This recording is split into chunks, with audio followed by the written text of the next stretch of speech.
tal, mi gente? ¿Cómo se encuentra el día de hoy? Hoy estamos en un episodio más de Zona Olímpica. Como siempre, me encuentro con Joshua y con Esther. ¿Cómo se encuentran el día de hoy? Muy bien, gracias. Qué bueno, me da muchísimo gusto. Un poco decepcionados porque a pesar de que es otro episodio más, ya es el último. Sí, tristemente ya nos vamos como la Mundial también, ¿no? No fuimos campeones, pero pues bueno, se jugó y siempre se dio lo mejor. Y en este podcast es lo mismo que estamos buscando, siempre dar lo mejor y pues que se la pasen bien, que disfruten el contenido.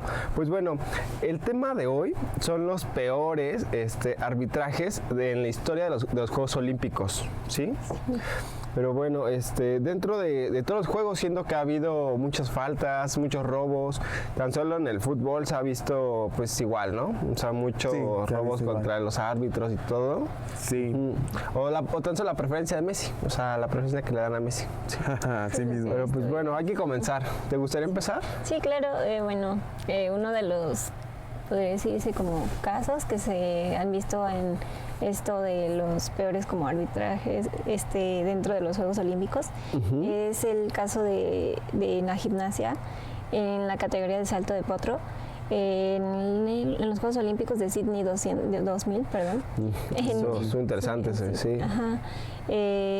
Pues esto empezó justo aquí en la categoría de salto de potro, que es pues para varias atletas, que son en total creo que 18.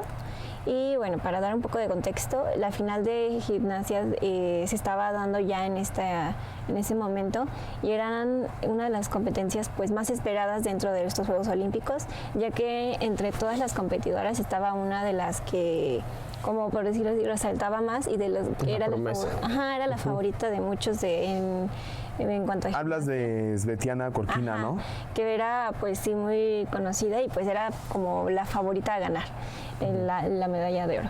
Pero todo empezó a tener este impacto de qué está pasando, porque varias gimnastas que empezaban a dar los saltos no aterrizaban bien. Tenían errores que pues no eran nada común dentro de esto. Ajá. Y sobre todo en una competencia de este nivel y atletas de este nivel.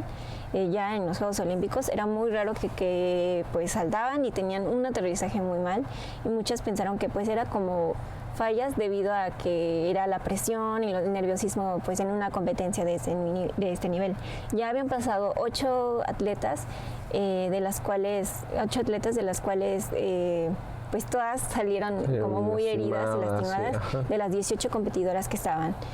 Sufrieron pues caídas y aterrizajes muy muy feos y 3 de las como más impactantes o más que resaltaron en esta competencia y que pues de estas caídas que dieron fue Daniel Hipólito, que golpeó su cabeza contra el tapetito, el aparato, saltó y golpeó su cabeza, literal cayó así como brincó, ni siquiera alcanzó a brincar bien, creo que ninguna alcanzó a brincar bien, a tocar el potro, la basecita.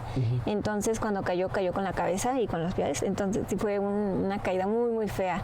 Y también está la de Annika Rüdiger, que sufrió una lesión en el tobillo. Ella ni siquiera alcanzó a hacer estirarse en el aire o en el piso, literal brincó y así como estaba como medio hincada, llegó a la colchoneta, lo que provocó que se lastimara el tobillo y ya no pudiera pues ni siquiera pararse, tuvieron que ir.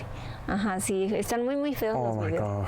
Igual están en internet, pero es muy muy feo de ver porque pues de su esfuerzo y al final termina por esto, por una mala caída. Y otra de las más como destacadas, y más impactantes de ver es la de Elsie Ray, que es una gimnasta estadounidense que cayó con la espalda y con el cuello casi como fracturándose, porque fue su salto también súper impresionante, como no alcanzan a tocar literal ya no alcanzó a tocar el potro, o sea, nada más lo rozó con los dedos, entonces no pudo impulsarse bien y cayó de una manera muy muy fuerte y muy fea y pues casi se lastima el cuello, se lo rompe. Entonces Dios. Fue algo, para muchas fue como una caída, o sea, terrible que nunca grotesca. imaginaron. Sí. Aquí hay, perdón que te interrumpa, aquí aquí hay dos cosas que me sorprenden muchísimo. O sea, tan solo cómo el bajar tantito el potro puede afectar tanto un salto, ¿no? Sí. O sea, en verdad es impresionante los atletas que terminaron lastimados. No solo un salto, sino que también puede afectar a también una parte del cuerpo. Por ejemplo, ya escuchamos a Esther de que esos atletas, uno se lastimó el cuello y el otro se lastimó el tobillo.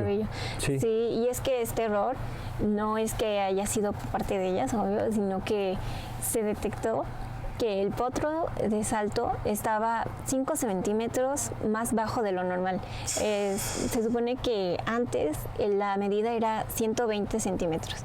Pero después empezaron como a hacer unos cambios y para la competencia ya tenía que estar a 125, lo que todas las atletas ya estaban preparadas con otra medida, ¿no? Preparadas con los 125 centímetros.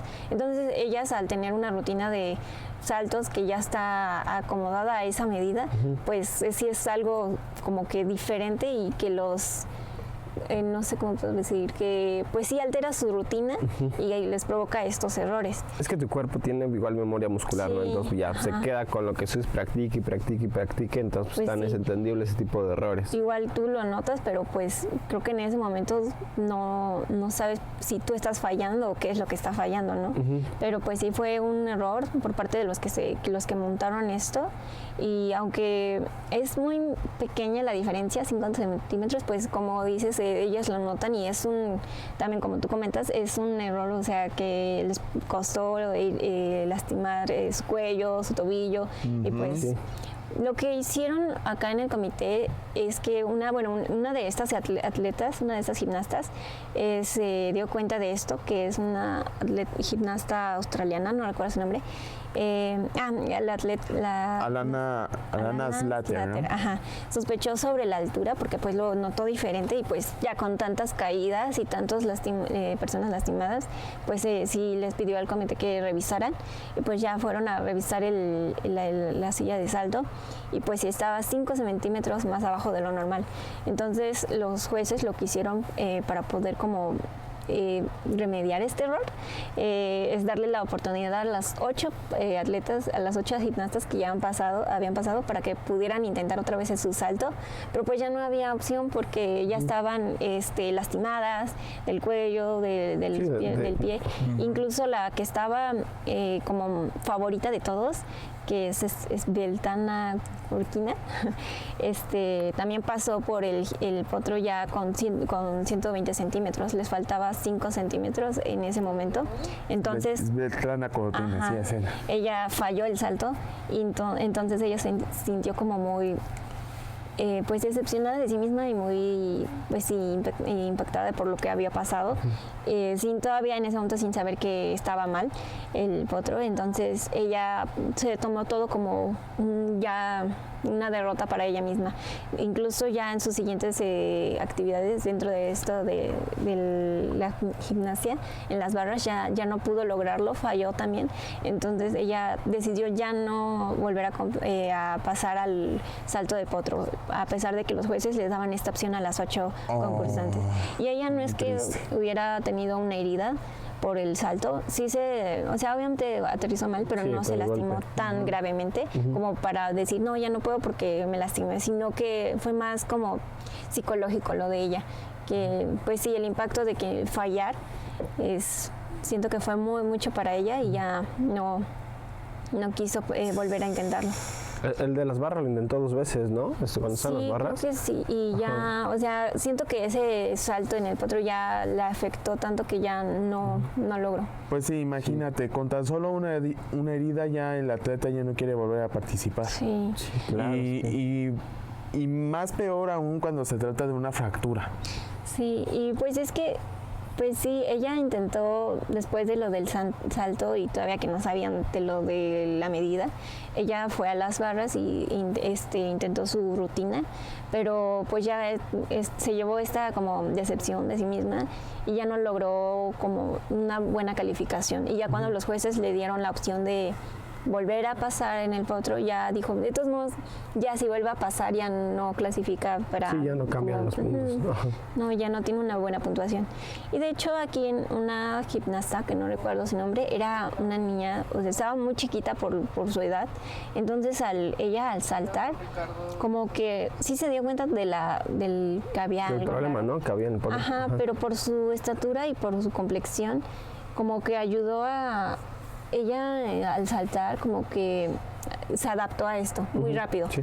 Entonces para ella fue como súper fácil poder salir con una buena puntuación, ya que al momento de ella como hacer, no sé, pues sí, adaptarse a esto, pues ella sí tuvo un aterrizaje bueno, ya que preguntaba si ella sí aterrizó bien, ella pudo estar parada en la colchoneta, entonces ella fue la que se ganó la medalla y... Bueno, esto ya no será para otro capítulo porque ya Sí. se ganó una medalla, lo que después se la tuvieron que retirar por un problema de dopaje, que no fue dopaje, sino que se sentía mal y tuvo que tomar medicamento, pero bueno, esa era una buena historia. Sí. Y eso que ya hablamos de dopajes también, hubiera Sí, sido interesante sí, meterlo. Sí, Para saber cuántos dopajes. desde el episodio anterior de que también hablamos de esto. Véanlo. Ajá. Sí. Pues sí, estuvo cañón. Y bueno, cuéntame, Eric, tú también tienes un caso similar a lo de Sydney 2000, ¿no? Un poco similar, sí, pero si gustas empezamos contigo, la verdad es que me gusta dejar el mío para el final. Siento que es un tema pues muy similar y siento que cerrar con él sería interesante. Ok, bueno, pues vámonos 24 años más para atrás, en Montreal 76, que ocurrió sobre el caso de la espada trucada en Montreal. Y bueno, para que tengamos un poco más de contexto, vamos con Boris Onischenko, que es fue un deportista soviético, no sé si en la actualidad ya es ruso, ucraniano, pero en aquel entonces cuando la Unión Soviética, antes de que se desintegrara, y bueno, pues este país participó en Montreal 76, que bueno, se volvió un triple campeón mundial y medallista de oro olímpico, que bueno, este atleta sobresalió en el deporte de esgrima, que es modalidad de espada, como parte de la competencia de pentatlón moderno, en aquel entonces en Montreal. Y bueno, la principal razón por la que hay un detonante en este atleta es la presión por ganar el oro individual que le faltaba y rescatar el equipo soviético que marchaba rezagando frente a Gran Bretaña. Bueno, ahora les quiero compartir igual el caso de la espada trucada o el truco técnico, porque no fue como una especie de error arbitraje, sino que fue un fraude. Fue ¿Por parte del mismo? No por parte del mismo, sino que fue un fraude tecnológico y de trampa predeterminada en la historia olímpica. O sea, que no se ha comprado. No, el cual fue detectado gracias a la oportuna intervención de los atletas afectados y del panel de los jueces. Bueno, les compartiré la historia que ocurrió aquí. En la modalidad de espada, el sistema de puntuación fue electrónica. Bueno, igual ya es electrónico porque ya estamos en una década un poco más avanzada que los anteriores Juegos Olímpicos. Un toque válido requiere que la punta de la espada se hunda con una presión mínima de 750 gramos, centrando un círculo que enciende una luz en el marcador. Onischenko, con profundos conocimientos de ingeniería eléctrica, modificó internamente el mango de su arma e integró un botón oculto bajo el cuero de la empuñadora. Entonces sí fue por parte de él. Al presionarlo con el pulgar, cerraba el circuito de forma manual. Esto encendía la luz de puntuación a su favor de manera fraudulenta, sin necesidad de hacer contacto físico con el oponente. O sea, se dan cuenta de que solamente lo presionaba cuando él quería, ¿no? Sí, exacto. Y no se ignora eso, o sea, sino que también los soviéticos en aquel entonces sí eran muy, tramposos. No quiero sonar grosero, pero no, ya sé a qué palabra me estoy refiriendo yo. Okay. Bueno, igual hubo sospechas previas que durante los combates iniciales contra los británicos Adrian Parker y Danny Nightingale, los rivales sintieron que los puntos subían al marcador sin haber sido tocados. O sea, se podía decir que hicieron un golpe telepáticamente y el marcador ya los marcaba como golpes. Sí, ellos nunca sintieron cuando pues obtuvo el punto, ¿no? Sí, exacto. Bueno, igual se mostró, también hubo evidencias definitivas que sí hubo como fraudes, que hubo trampas, que en el combate crítico contra el capitán británico que se llama Jim Fox, Onishenko lanzó una estocada que Fox esquivó visiblemente. La espada del soviético quedó apuntando al aire lejos del cuerpo de su rival, pero la luz de anotación se encendió de inmediato. Okay. No manches.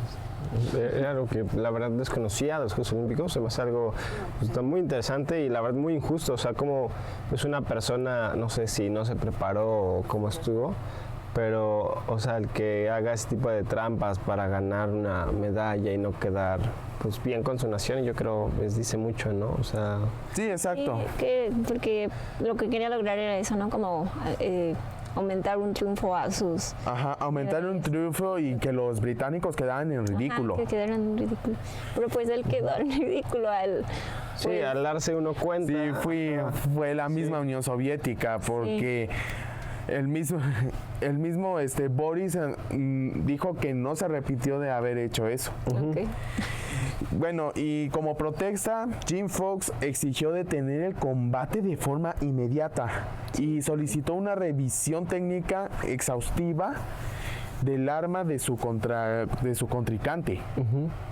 Cosa que sí hubo como resolución arbitral e incluso castigos. Igual como la descalificación inmediata de Onishenko de los Juegos Olímpicos de Montreal, que también que no solo también ocurrió con Onishenko, sino que también ocurrió la expulsión del equipo de la Unión Soviética, que tuvo que retirarse en su totalidad del evento. Y también hubo suspensión de por vida de cualquier actividad deportiva oficial decretada por el Comité Olímpico Internacional. Okay. Y bueno, también hubo su repudio nacional, que después de su regreso de la Unión Soviética fue reprendido personalmente por los líderes políticos, despojando de sus rangos militares y honores previos, terminando su vida trabajando como taxista en Kiev, en Ucrania. O sea, después de que Boris se retiró de las Olimpiadas, ya trabajó como taxista. Vaya giro de trama, ¿no? Pues sí. Sí, o sea, la verdad es que... Pero mira, o sea, para mí yo creo que el ser taxista no está mal, pero sí es algo que uno no se espera de un atleta olímpico que sea reconocido mundialmente. Sí, o sea, como que uno espera que, no sé, verlo en otros Juegos Olímpicos, que siga triunfando, que siga más medallas. Igual que México, aquí con varios artistas que fueron cantantes, fueron actores y ahora ya se dedican atendiendo un puesto de tacos, un puesto de hamburguesas. Okay. Sí. Pues sí, creo que pues es lo que muchas veces se gana por querer, como dijimos en el capítulo anterior, no jugar limpio, como en lo de el dopaje que también vimos, por querer como ganar. El dopaje, jugar sucio. Y bueno, ahora sí, cuéntanos, ¿tú qué investigaste, mi querido Eric? Pues mira, para esto hay que remontarnos a Corea. En Corea se jugaron los Juegos de 1988. Yo les voy a platicar sobre el boxeo. Dentro de este deporte había un atleta con, o sea, se le tenía pues mucho entusiasmo que fuera a ganar. De hecho, era una de las personas más talentosas dentro de ese torneo. Se llamaba Roy Jones. Apenas tenía... Roy Jones Jr. Ajá, gracias, muchas gracias. Apenas tenía 19 años cuando empezó a competir. Y era muy joven. Ajá, era muy joven, sí. Honestamente, no sé si sigue vivo o no, pero espero que sí. Pero sí, o sea, compitió muy joven. Llegó a la final invicto. Y también había dominado a todos sus rivales. O sea, entonces se tenía pues muchísimas expectativas con él, ¿no? Pero era el favorito, ¿no? Ajá, era el favorito. De hecho, ahorita les doy un dato muy curioso respecto a él. Ok. Porque adelantándome tantito, tristemente no ganó la pelea de boxeo. Pero, ¿por qué no la ganó? Pues bueno, no la ganó porque su contrincante era Park Si-hyun, perdóname si lo digo mal. Era igual un coreano. En este momento de los Juegos Olímpicos, a los atletas coreanos se les está exigiendo muchísimo la perfección y que querían resaltar y que todo saliera perfectamente bien, ¿no? Entonces, pues claramente que había dinero bajo la mesa. O sea, pues más que querían sobresalir ellos porque como eran aquel entonces el sede de las Olimpiadas. Sí, también, sí. Entonces como que querían dejar en alto que tenían sus atletas más superiores y todo, ¿no? Pero pues, al final terminaron mal. Más que nada porque al final quien, por decirlo así, abrió los ojos y dijo la verdad fue su contrincante. Esta persona tuvieron, bueno, la pelea, la verdad es que no me acuerdo cuánto duró, pero una vez acabando la batalla, bueno, la pelea, perdón, Roy se supone que dio 86 golpes. Y Si-hyun nada más había dado 32. Entonces, por lo tanto, la gente esperaba que quien ganara fuera Roy. Pero tristemente no. O sea, al momento de que el árbitro pasa a levantar la mano al ganador, pues ¿a quién creen que se la dieron? A Si-hyun. Ajá. Entonces, o sea, todo el mundo quedó como de, ¿pero por qué? O sea, ¿por qué a él si quien ganó fue el otro? Ajá. Entonces... Pues ya, terminó en la victoria del otro, acabando, bueno, ya unos bajándose del potro y todo. Si-hyun se acercó con ese Roy y alzó su mano declarando que él era el verdadero ganador, que no sentía pues bien con esa victoria, ¿no? Pero a pesar de eso, los jueces de las Olimpiadas no hicieron nada y le dejaron la victoria al coreano. Que para eso más adelante, tiempo después, declaró que pues no se sentía pues orgulloso con el resultado final.